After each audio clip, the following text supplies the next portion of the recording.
पढ़ने एक मुखाने। माझे नाव सबा कासिम शेख आहे। मैं अलिबाग नगर परिषद उर्दू हायस्कूलची विद्यार्थिनी आहे। Good morning to all of you. आज आपण सर्व स्वतंत्र भारताचे स्वतंत्र नागरिक आहोत आणि इथे प्रजासत्ताक दिनी ध्वजवंदन करण्यासाठी जमलो आहोत। पण खरं तर एक प्रश्न पडतो की हे स्वातंत्र्य आपल्याला सहजासहजी मिळाले आहे का? आपण इंग्रजांकडून मागितले आणि त्यांनी देऊन टाकले का? कित्येक क्रांतिकारांनी आपल्या प्राणांची आहुती दिली। बाळ गंगाधर टिळक स्वराज्य हा माझा जन्मसिद्ध अधिकार आहे आणि तो मी मिळवणारच सांगून गेले। पण काय खरंच हे आपले स्वराज्य सुराज्यात बदलले का?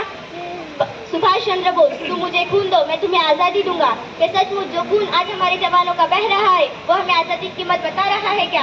हिंदू मुस्लिम एकतेची मिसाल पेश करणारे शहीद अशफाकुल्ला खान का कहना था, बहुत ही जल्द टूटेगी गुलामी की ये जंजीर, बहुत ही जल्द टूटेगी गुलामी की ये जंजीर, देखना एक दिन आजाद हिंदुस्तान होगा।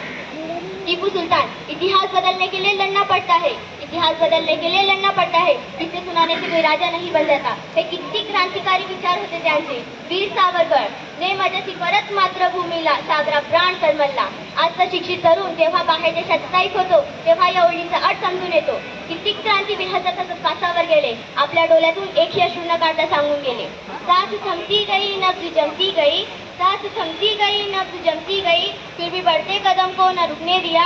कट गए सर हमारे तो कुछ गम नहीं, कट गए सर हमारे तो कुछ गम नहीं, सर हिमालय का न हमने झुकने दिया।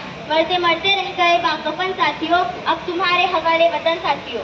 या देशाच्या विद्यार्थ्यांनो, तरुणांनो, नागरिकांनो, ही मातृभूमी आता तुमच्या हातात आहे। हे स्वतंत्र आता तुम्हाला टिकवायचे आहे। भगतसिंग जाता जाता सांगून गेले। 100 वर्ष इंग्रजी सत्तेने भारत मातेला चढले, घालवण्या ही जुलमी सत्ता रक्ताचे पाठ पाहिले। देशाच्या सीमेवर आपल्या पुत्रांना ज्या मातेने शहीद होण्यासाठी धाडले ती आहे खरी देशभक्त। आता तर आपला तिरंगा पण विचारू लागला है, क्या बात है भारत, अब तो मैं फहराने से ज्यादा कफनाने के काम आने लगा हूँ।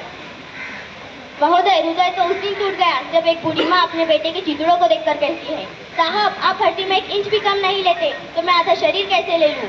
शहीद पे विधवा की वेदना चीख चीख कर कहती है, प्यार भी भरपूर गया, मांग का सिंदूर भी गया, छोटी छोटी बेटियां यतीम हो गई और आपके लिए एक आदमी ही मरा है साहब, मेरे घर की तो रोटियां ही चली गई। एका कवीने म्हटले आहे, बंदूक रक्षकांची बनवेल भक्ष आमा, बंदूक रक्षकांची बनवेल भक्ष आमा, झोपेल भयमुक्ती अशी एक ही रात नाही।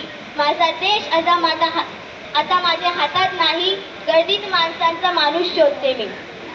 या देशाच्या माणसांची बुद्धीची धाव एवढी की तो चंद्रावर पोहोचला, त्यांच्या बुद्धीची झेप एवढी की तो मंगळावर पोहोचला। त्यांनी समुद्र काबीज केले, त्यांनी नद्या अडवल्या, पण हे करताना आसपास माणसे उपाशी आहेत, लेकरे शाले विना आहेत, गरिबांना खायला भाकरी नाही, कर्जाने शेतकऱ्याचा गला दाबला, विद्यार्थी शिक्षणापासून वंचित आहेत।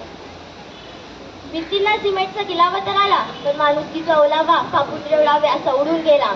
एखादा मुलगा रस्त्यावर भीक मागताना दिसेल आणि पहिल्यांदा जो त्याच्या हातात पाटी पेन्सिल देईल तिथे दिसेल समानता। प्रत्येक घर स्त्री जन्माच्या स्वागतासाठी सज्ज असेल तिथे दिसेल स्वतंत्रता। हिंदू मुस्लिम शीख ईसाई हे शब्द जेव्हा मातीत गाडले जातील तिथे दिसेल बंधुता, तिथे निर्माण होईल खरा संविधान आणि खरा प्रजासत्ताक। आखरी पंक्तियां कहकर मैं इस राष्ट्र ध्वज को सलामी दूंगी। भारत कोई भूमि का टुकड़ा नहीं, ये जीता जागता राष्ट्र पुरुष है, ये वंदन की धरती है, ये अभिनंदन की धरती है, ये अर्पण की भूमि है, ये तर्पण की भूमि है, इसकी नदी नदी हमारे लिए गंगा है, इसका कंकर कंकर हमारे लिए शंकर है। हम जिएंगे तो इस भारत के लिए और मरेंगे भी तो इस भारत के लिए, और मरने के बाद गंगा जल में बहती हुई हमारी अस्थियों को कोई कान लगाकर सुनेगा तो एक ही आवाज आएगी, भारत माता की जय।